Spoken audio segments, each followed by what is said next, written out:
I'm living in self much more than I was back in the past, right? So I understand my parts more now. Right, today I have the emotional bandwidth, the container, if you like, to be present, grounded and patient more consistently, not all the time, for my daughter and for my wife. But the same situation still came up, right? Sleepless night, inconsolable crying, but I met them differently as much as I could, and at the same time, I reverted to type, right? So you're never going to get this 100% right, you know? But looking back, I can see that my drinking years didn't just drain my energy, they actually robbed me of the most important thing that your wife and your child need from you in those early days, and that is your presence. Because when you are a father to a newborn, presence is everything. The moment you bring your first child home from the hospital, you think you know what's coming until reality smashes you in the face like a Mike Tyson punch. For me, it was 24 hours of relentless crying, no sleep, and a sinking feeling that I wasn't ready and I wasn't sober. And that combination, it changes everything.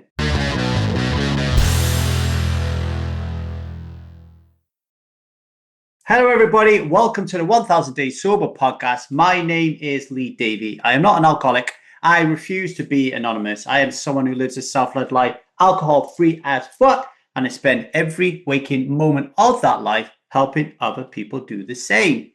And today is a continuation of our Coach's Corner segment where I bring to you a topic that I am currently working on with one of my clients. And in this instance, it's why I needed sobriety to be a dad I wanted to be. That's the title of the podcast because I'm working with someone at the moment who is struggling in this area. He really wanted to be a father. Now he is. It's like, holy shit, I did not think this is what I was signing up for. So this is what we're going to be talking about today. Okay, really important shit. So when my first child was born, Jude, 25 years ago, I was alcohol reliant. And if I'm being honest, back then, I didn't have a Scooby what I was walking into. I had no roadmap. And for someone like me, that's not a good idea, right? Because like I have parts, you would call a rigid personality pattern that really freaks out if I don't know what's going on in the future, right? So I do remember back then though, that it wasn't the long-term responsibility of being a father that I was worried about. I was just thinking about logistics, right? Like I was like, what's going to happen when my wife's going into labor? Because that's my main job. Like my main job is not having a baby, it's getting into hospital. Where do I take her? What's the route to get there? Where am I going to park? Am I going to get a ticket, right? That was the limit of my planning when it came to being a father. The shock came on night one.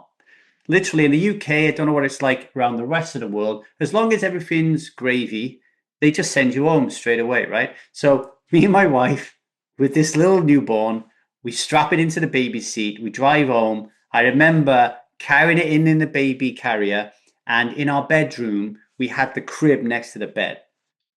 And I thought that what would happen is we were both exhausted for like being in labor for 2 days. We would just have a really good sleep, and the baby would just sleep right next to us until we were ready to wake up. Yeah, right. Okay.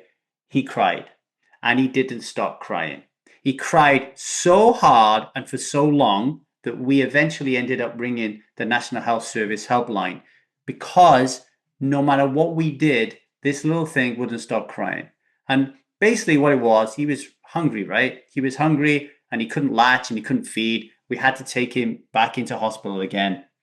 My wife was in tears. I'm pacing the room. I had no idea what to do, feeling like a complete and utter powerless, helpless human being, right? So think about it. You just left the maternity ward and now you're going back there, right? Really is a very emotionally disturbing thing for you to have to deal with. And then I remember later on in this journey, I can't remember how long it was into it, where she was really upset. She was really struggling. And I was like, give him here. So she gave him to me, but he wouldn't stop crying. In fact, he cried even harder. And I would find out later when I was doing some research that because I didn't have any milk, he just wanted milk. So he didn't want his dad. He wanted his mom. So I had to give the baby back, right? And I remember the shame. And I don't think I've ever spoke about this to anyone before. The shame that even though I was saying to her, I want to help, there was a part of me that wanted no part of it at all. I wanted to give that baby straight back because I didn't know what to do and I couldn't handle it. And I felt useless, guilty, and ashamed. And my parts took over and said, do you know what we'll do? We'll just throw that baby back over to your wife. She can look after it because we will then feel safer. Later, we eventually decided to express milk. So that allowed me to feed him from the bottle. That gave my wife a rest and it made me feel like I was actually contributing. And I got to enjoy it and build a connection with my son. But the truth is, those first few days really shook me. And whilst I do remember trying to do the right thing and the best thing I could for my wife at the time, who was also struggling, there was an overwhelming sense within me, I have to take care of myself because I'm fucking falling apart here, right? And this situation, this experience I'm explaining to you, it isn't unique to me. Right now I'm actually coaching a young man who's going through the exact same thing. He thought he was ready for fatherhood, thought he'd chosen the right woman to give birth to his child. He was really looking forward to being a dad. But then all of a sudden, when the baby came into the world and he realized how much work that he had to do, how much contribution he had to make, how it would impact his relationship intimately, physically, sexually, emotionally, spiritually, right? All of a sudden, he's like, fuck, like, I can't cope. And this isn't what I signed up for, right? So it's not just me. But the difference between me back then and now is very different. I am so fortunate that I got to have a kid in my 20s and I got to have a kid in my 40s. I got to have a kid when I was alcohol reliant. I got to have a kid when I was alcohol free as fuck. Today, I'm living in self much more than I was back in the past, right? So I understand my parts more now, right? Today, I have the emotional bandwidth, the container, if you like, to be present, grounded, and patient more consistently, not all the time, for my daughter and for my wife. But the same situation still came up, right? Sleepless nights, inconsolable crying, but I met them differently as much as I could. And at the same time, I reverted to type, right? So you're never going to get this 100% right, But looking back, I can see that my drinking years didn't just drain my energy. They actually robbed me of the most important thing that your wife and your child need from you in those early days, and that is your presence. Because when you are a father to a newborn, presence is everything. So we're going to take a short break. And while you're away doing your thing, I want you to think about this. If you had to score yourself right now on patience, energy, and emotional availability, what would your numbers look like when it comes to being a great dad? Okay. And what is lowering them? Have a think about that and we'll be right back.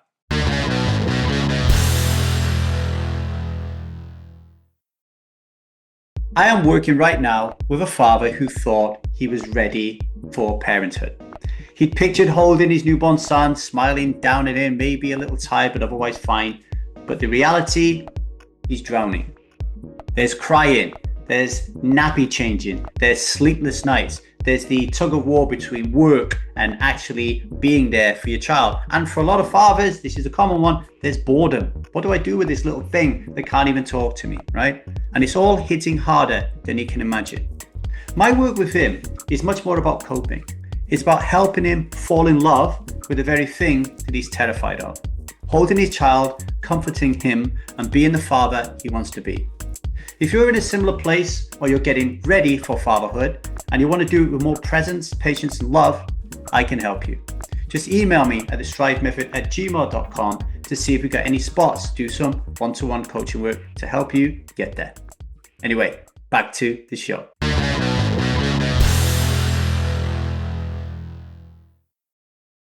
Welcome back to this episode of Coach's Corner, where today we're talking about why I needed sobriety to be the best dad that I can be. And one of my clients also needs sobriety to be the best dad that he could be. Yeah, that's a tongue twister, right?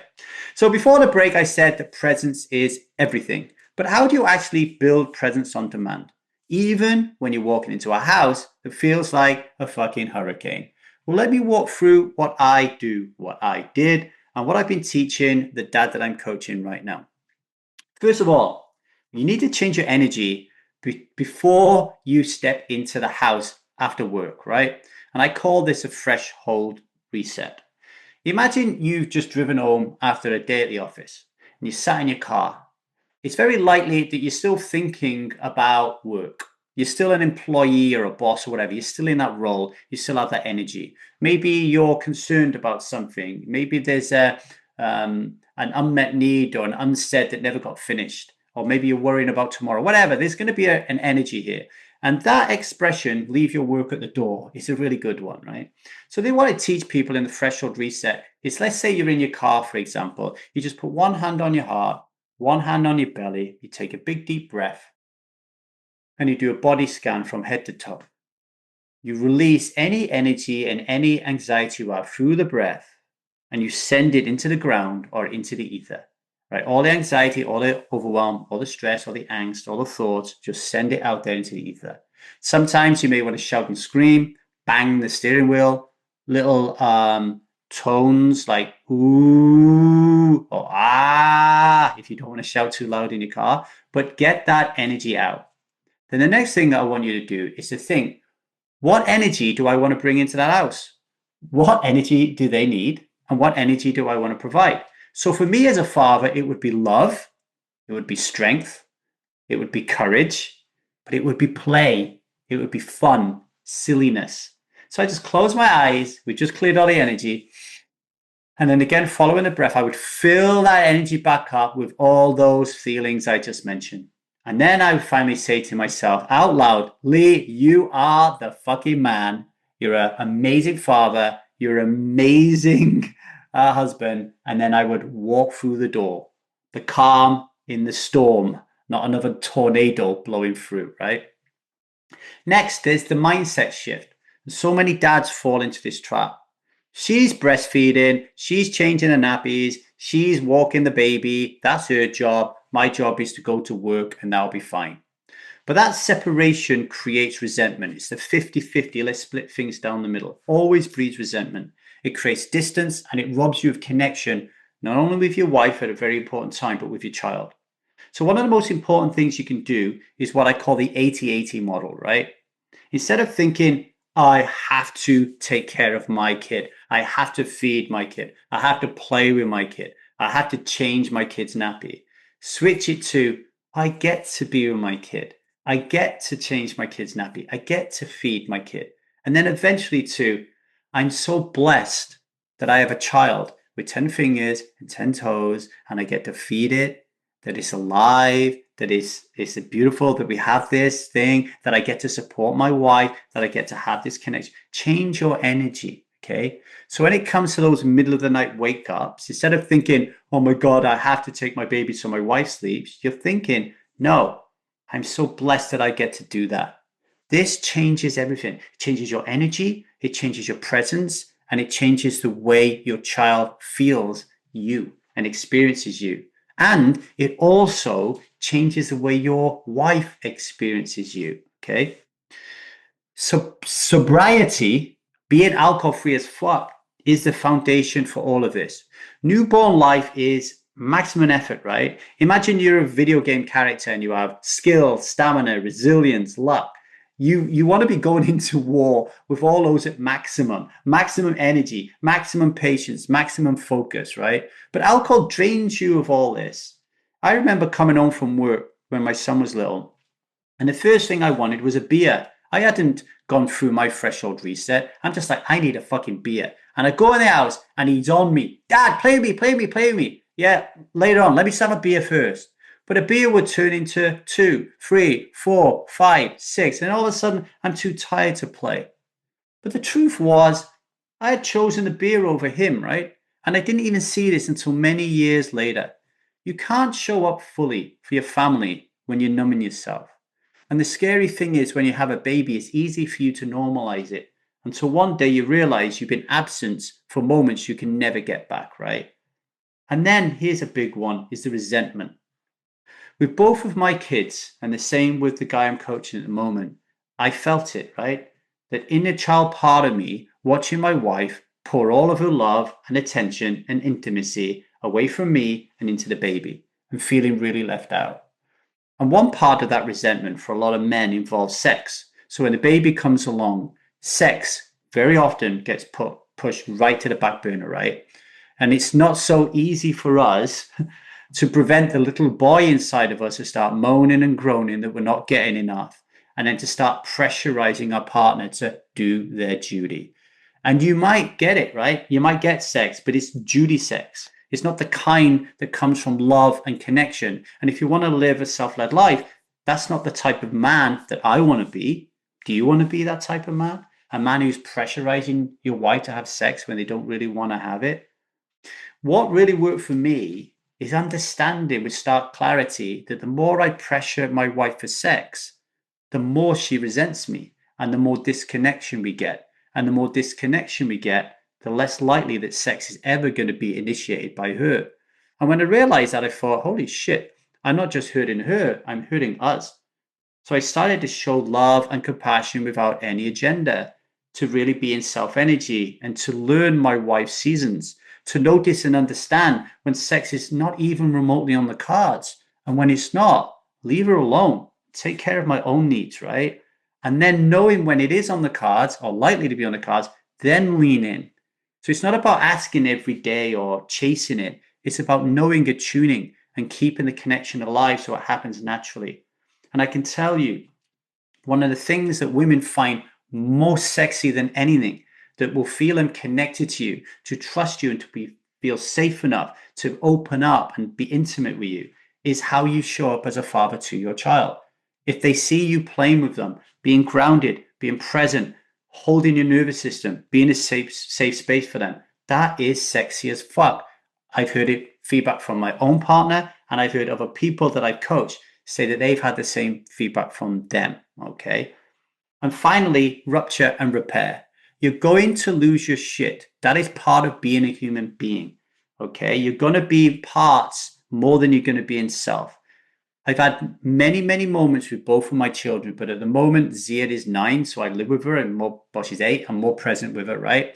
When she doesn't do what I ask, I get reactive. My voice rises. There's a rupture there then, right? But the key to repair is I go away and calm myself down, and then I go back to Zia when I think she's calm, and I say, hey, you ready to talk about earlier? Sometimes she'll say no, sometimes she'll say yes. I found that Zia has a better barometer of her nervous system than I do, actually, right? I don't know if that's the same with all kids, but my daughter knows when she's calm or not, right? Then I go back to her and say, hey, earlier on this morning, when I asked you to turn the telly off and you didn't, and I shouted at you, I imagine that made you feel XYZ. I need to have a relationship with you where you feel safe with me. And in that moment, I didn't create that, and I'm really sorry. And when I do that with her, I'm now repairing that rupture, right? And usually she will then say that she's apologizes for not turning the telly off. But I'm modeling to her a really effective form of communication, and that it's okay to fall out as long as you know how to fall back in, okay? So I guess what you could take away from all this is the solution isn't a single parenting hack. It's about a state of being. And this is why I teach people to live a self-led life alcohol-free as fuck. Because if you learn to live a self-led life, then your parenting just naturally flows from self. And all these things I'm teaching you just come naturally because self doesn't need to teach these things, right? We are actually teaching our parts these things.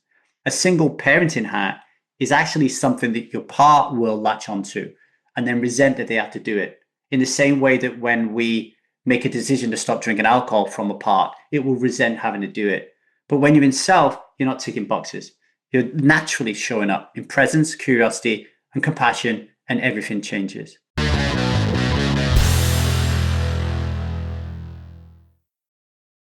Okay, today's daily vow. Today I will not drink. Today I will choose to show up for my children with energy, patience, and love. And I will not let alcohol take that away from me. You don't have to get it perfect. Nobody has hurt my kids more than I have. I've been below the line so many times. But what matters is knowing how to rupture and repair and to keep choosing to lead from self, not parts. Look, strivers, if today's episode has made you stop and think about how you're showing up as a dad, how present you really are, then do me a favor. Rate and review this podcast. Tell me how fatherhood has changed you. Your story might be the one that inspires another dad to show up. And make sure you subscribe so you don't miss the next episode, because every day we're talking about how to live a self-led life. And if you're a dad, especially a new dad, you know that being consistent for your kids is something that you're going to have to gradually learn. I'm here to help you do that. And the important part, share this episode with another father. Maybe it's your brother, a friend, a work colleague, someone who's just had a baby. Just send it to them and say, hey, this might help. Because you never know, that one nudge could change the way he shows up for his child. And it could make all the difference. And lastly, if you are a struggling father or choosing fatherhood and you don't want to do it alone, reach out to me for one-to-one coaching. I have a lot of experience in this area. So email me at thestrivemethod@gmail.com and we'll talk, okay? Okay, hand on your heart, hand on your belly. Let's take the sovereign vow, okay?